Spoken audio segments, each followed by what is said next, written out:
39e leçon. Un argument convaincant.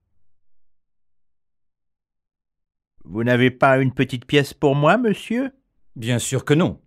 Oh, monsieur, je n'ai rien, je n'ai pas d'argent. Je n'ai pas de maison et je n'ai plus d'amis. Je n'ai plus qu'une seule chose au monde. Quoi? Ce petit revolver. Alors, vous n'avez toujours pas une petite pièce? À la fortune du pot. Je vous ai invité à dîner, mon cher ami, mais regardez, je n'ai plus rien dans mon garde-manger. Plus de sucre, plus de pain, plus de riz, plus de biscuits, plus de conserves, tenez. Ah si, il y a quelque chose. Une énorme toile d'araignée. Bon appétit. Exercice. Est-ce que vous avez 2 enfants, ma chère amie? Bien sûr que non. Je n'ai qu'un enfant. Il nous a invités à déjeuner vendredi prochain.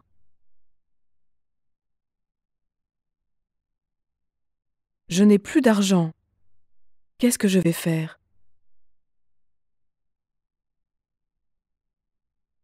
Il n'a plus qu'une chose au monde.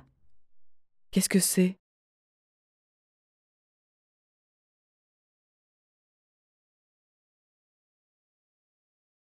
Quarantième leçon. La rue Mouffetard. Le dimanche matin, Madame Ferrandi va au marché de la rue Mouffetard. C'est un très vieux marché en bas d'une petite rue étroite. Il y a toujours beaucoup de monde et c'est très vivant. On y trouve des gens qui jouent de l'accordéon ou de la guitare et d'autres qui distribuent des tracts politiques et des journaux. Et il y a même des gens qui achètent des fruits et des légumes. Tous ces gens se parlent en même temps. Madame Ferrandi s'arrête devant l'éventaire d'un marchand de primeurs. Quelle est la différence entre ces deux sortes de haricots?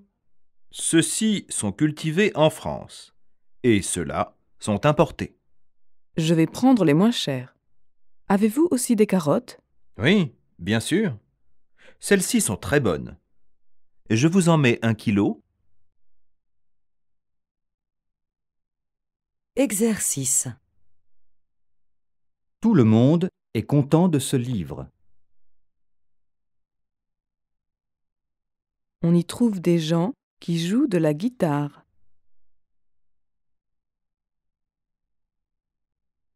Que faites-vous le dimanche matin? Quelle est la différence entre ces deux sortes de riz?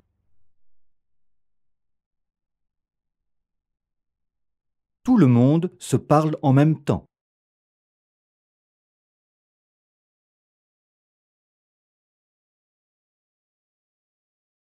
Quarante-et-unième leçon. Réservons une table. Bonsoir. Je suis bien au restaurant Les Savoyards. Oui, monsieur. Je voudrais réserver une table pour 4 personnes pour ce soir. 4 couverts. Vers quelle heure? Vers 8 heures, si c'est possible. Désolé, monsieur, mais nous sommes complets jusqu'à 10 heures. Ça fait un peu tard. Vous êtes sûr que vous n'avez rien? Rien, à part une toute petite table qui est près de la cuisine et... Ça ne fait rien. Je la prends. Je m'appelle Desroches. Voulez-vous bien l'épeler, s'il vous plaît? Desroches.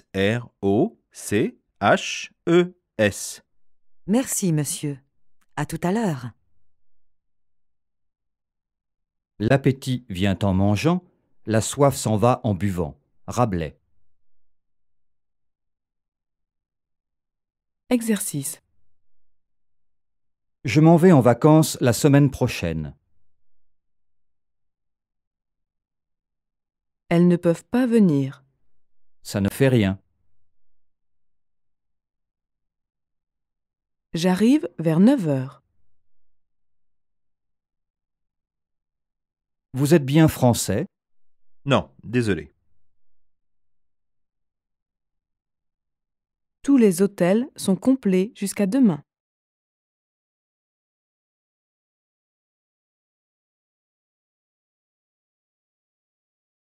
43e leçon. Que faites-vous dans la vie?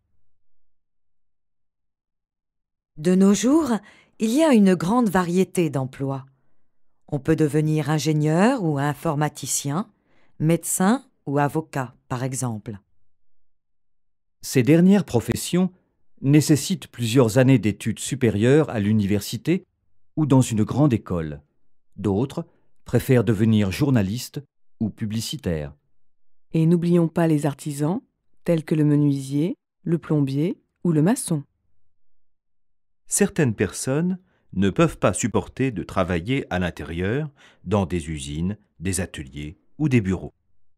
Alors, elles peuvent devenir représentants ou même chauffeurs de taxi. Et malheureusement, il y a ceux qui ne trouvent pas de travail, les chômeurs. Définition d'une administration.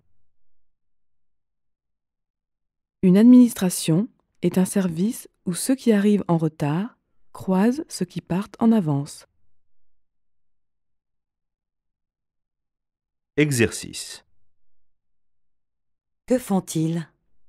Il est ingénieur et son frère est informaticien.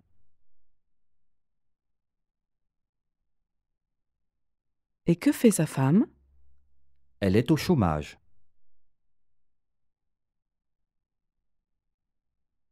Il a un travail très intéressant. Il est avocat.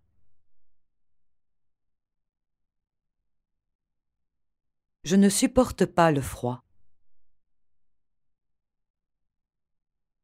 Ça nécessite beaucoup de travail.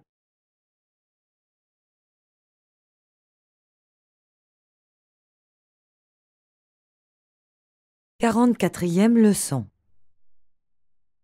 Monsieur Duclos accueille un client. Monsieur Duclos est cadre dans une grande société pétrolière. Aujourd'hui, il est à l'aéroport de Roissy pour accueillir un client suisse. Il l'attend devant la sortie de la douane. Le vol Air France 2867, en provenance de Genève, vient d'arriver à la porte numéro 6. Monsieur Duclos cherche parmi la foule des gens qui sortent, mais il ne reconnaît personne. Attendez. Là-bas, l'homme en costume gris avec un magazine sous le bras. Ça doit être lui, se dit monsieur Duclos. Je vais me présenter. Il avance vers l'homme et, tendant la main, lui dit « Permettez-moi de me présenter. Je suis Monsieur Duclos de la société IPF. Je ne comprends pas le français. dit l'homme avec un fort accent allemand. Exercice. Il a un magazine sous le bras. Vous venez d'arriver? Oui, j'arrive de Genève.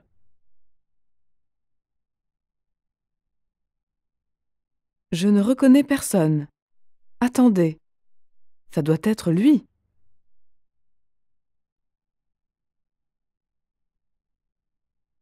Présentez-moi à votre sœur. L'homme en costume bleu avance vers la porte. J'ai rencontré un ami en vacances.